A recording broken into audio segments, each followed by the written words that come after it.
All right. Well, let's go to this woman is a congressperson, Claudia Tenney. She is from New Hartford, New York, and she's up for re-election. It is an extremely competitive congressional district, and it's outside of Albany, I believe.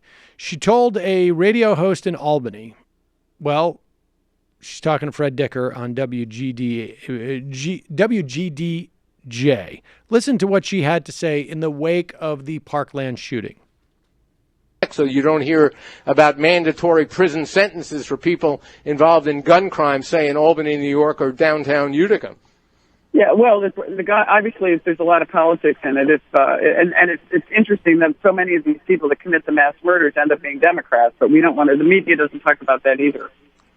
Talking to Congresswoman Claudia Tenney, unlike. Yeah, now it turns out they're all Democrats, and you never hear anybody talking about that.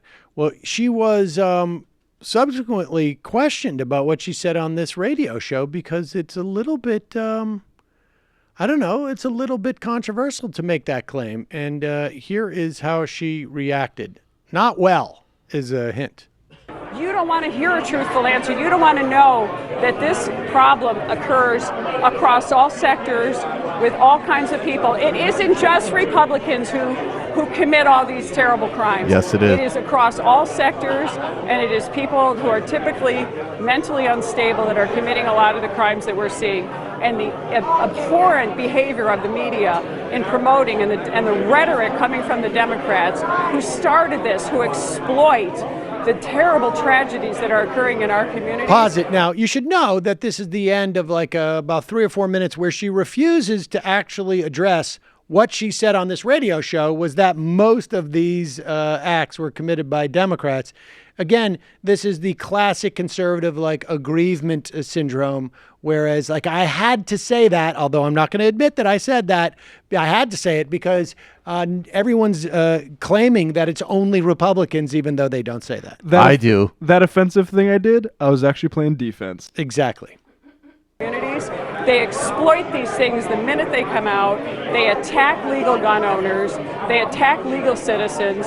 And, you know, we are defending people who have the right to bear arms. We're defending people who don't need to be attacked every single day, relentlessly, viciously, and smeared. Pause it. But do you see what's happening?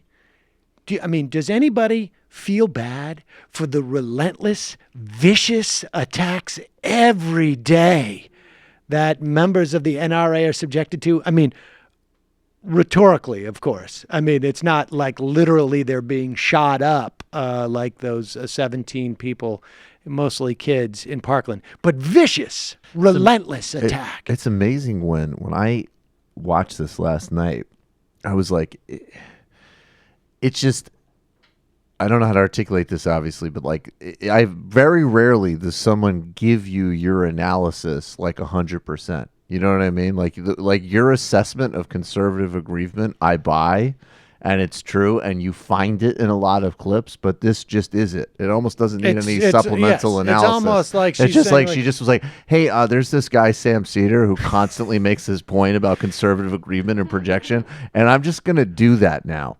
I mean, I brought this up many times, but I'm not going to say the circumstances, but I got into an email chain with someone who I was critical of their assessment. They were upset about the protests after Donald Trump. And I went on to say like Donald Trump, blah, blah, blah, blah. And then her response was to equate my sending an email to a story of Soviet dissidents who were pulled out of their bedroom at 3 a.m. and sent to Siberia. That was the analogy. Like, you're criticizing my opinion is the functional equivalent of pulling me out of bed at 3 a.m. in the morning and sending me to Siberia. I'm a Solzhenitsyn because I said something racist and you said it wasn't tasteful, so now I'm in a gulag. There you go. Do you see? Here is Claudia Tenney. And the best part, of course, is at the end of this where she realizes, like, she can't just walk away. relentlessly, viciously, and smeared. And all I'm saying is everybody is guilty equally, and that's exactly what I said. If you listen to the 12-minute interview, it's patently clear. You didn't listen to the interview. Go ahead, Payne. Next question. Yeah. It's fake news. I answered your question every which way. It is fake news.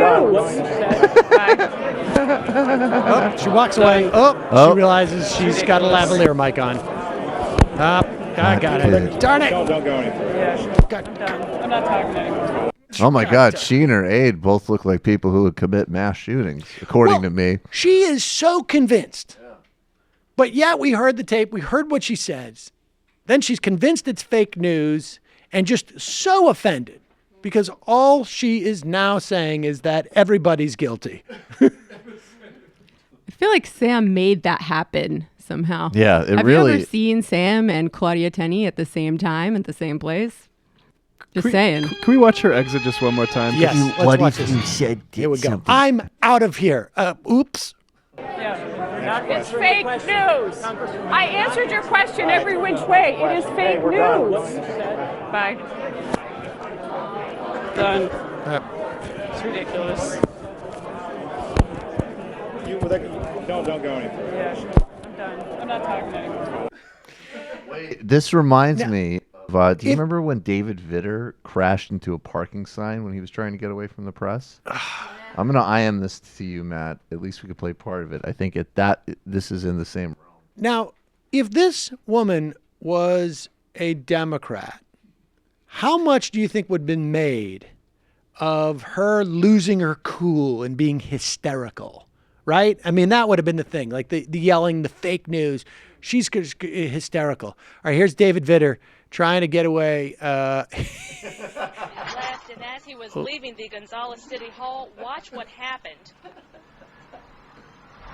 He accidentally backed into a parking lot sign placed inside an orange cone in the back of City Hall. They then drove off with a pretty nice dent in the back of that white Honda. Lift that thing right off the ground. There you go. Everyone knows the right way to do that is to take the newscaster's camera and spin it around in a circle. That's right. With a smug, dickish look on your face. Or if you were cool, you could spit like Tupac.